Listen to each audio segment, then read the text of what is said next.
British प्रशासनिक व्यवस्थाओं में की विशेषताओं में समितियों का महत्वपूर्ण योगदान है।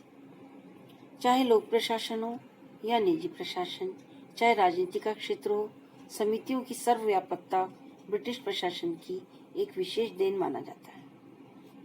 प्रशासन के प्रत्येक क्षेत्र और प्रशासन के हर स्तर पर अनेक समितियां पाई जाती हैं। विशेषज्ञों का सहयोग प्राप्त करने, प्रशासन के आधार को विस्तृत करने, प्रशासन में अधिकाधिक सहयोग और समन्वय की स्थापना के उद्देश्य से अनेक समितियों का निर्माण किया जाता है। ग्रामीण और नगरीय प्रशासन में भी अनेक समितियां पाई जाती है। समितियों की सहायता से ब्रिटेन में आज राजनीतिक, प्रशासनिक और सामान्य जनता में सहयोग और समन्वय आसानी से बन जाता है। लोक सेवाओं संबंधी विशेषताएं। ब्रिटिश प्रशासनिक व्यवस्था में लोक सेवाओं की भी अपनी विशेषताएं हैं, विशेष लक्षण हैं।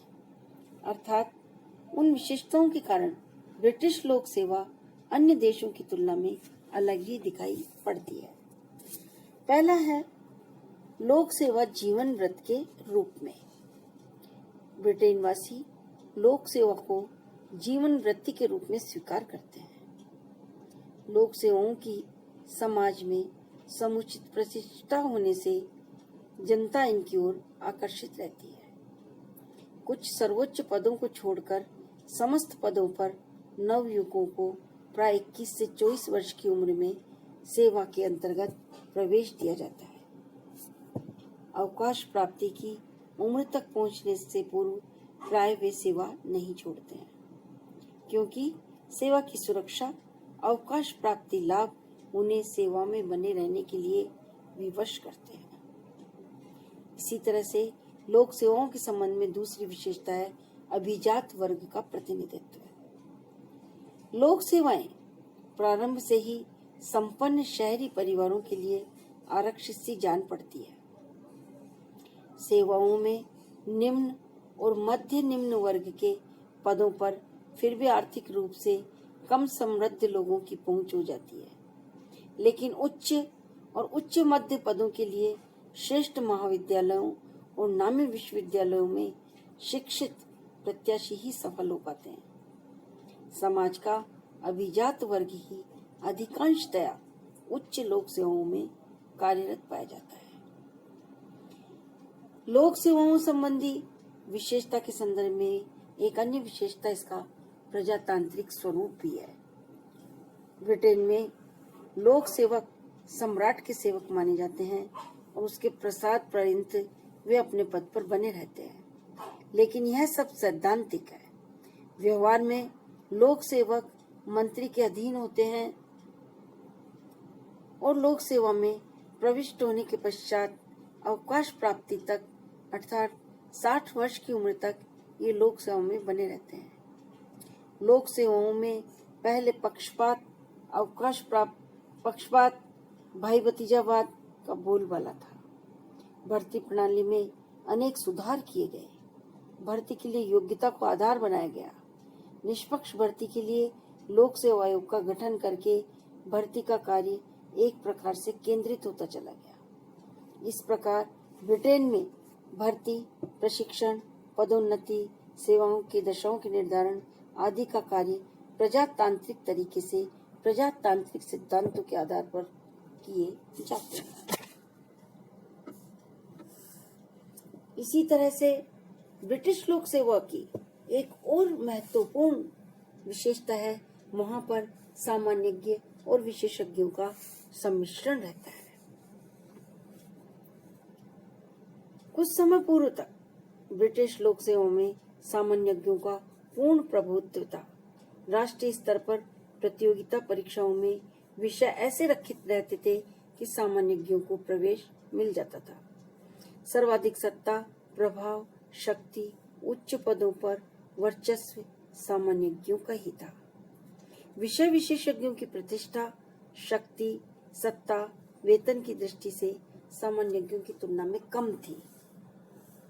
लेकिन प्रशासन की बढ़ती हुई तकनीक, विभिन्न समितियों और आयोगों द्वारा विषय विशेषज्ञ को वरीयता प्रदान करने की सिफारिश और निजीकरण और वैश्वीकरण के परिणाम स्वरूप ब्रिटेन में सर्वोच्च पदों पर विषय विशेषज्ञ को स्थान दिया जाने लगा। अनेक उच्च एवं महत्वपूर्ण पदों पर इन्हें नियुक्त किया जाने लगा।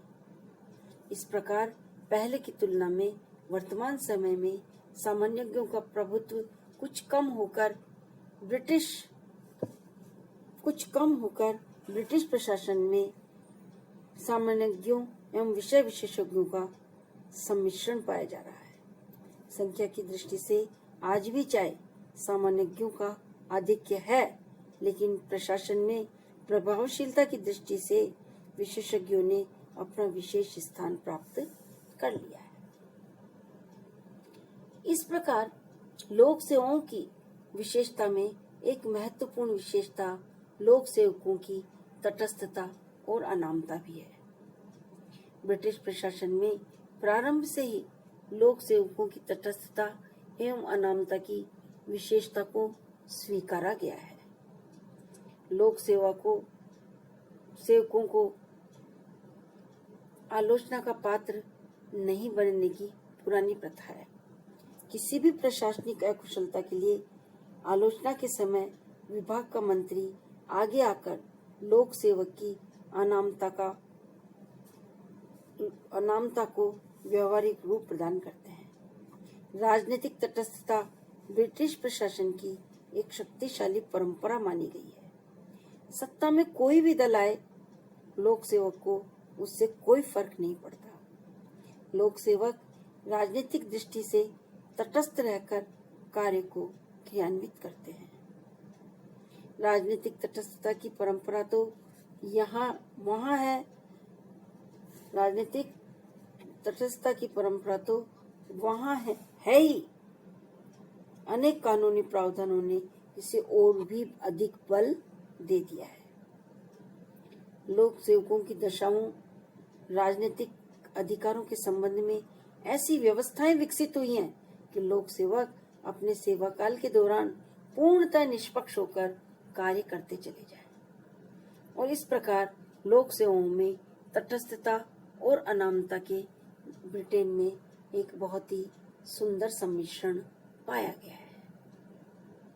लेकिन इस तटस्थता और समानता से प्रशासन को प्रशासनिक नीतियों में निरंतरता का लाभ, लोक सेवाओं और राजनीतिक कार्यपालिका के मध्य मधुर संबंध का लाभ, जनता के निश्चिंतता अर्थात जनता अपने शासन और प्रशासन के लिए इस बात के लिए निश्चिंत हो जाती है कि जो स्थायी कार्यपालिका है, प्रशासक हैं, इन्हें किसी भी प्रकार के राजनीतिक उद्देश्यों या राजनीतिक प्रलोभन इन्हें प्रभावित नहीं कर सकता और नीतियों का निर्माण एवं क्रियान्वयन में लोक सेवकों की एक निष्पक्ष भूमिका रहेगी। इस बात का आश्वासन सदैव जनता को मिलता रहता है। प्रशासनिक योग्यता का भंडार का लाभ भी तटस्थता के कारण ही मिलता है।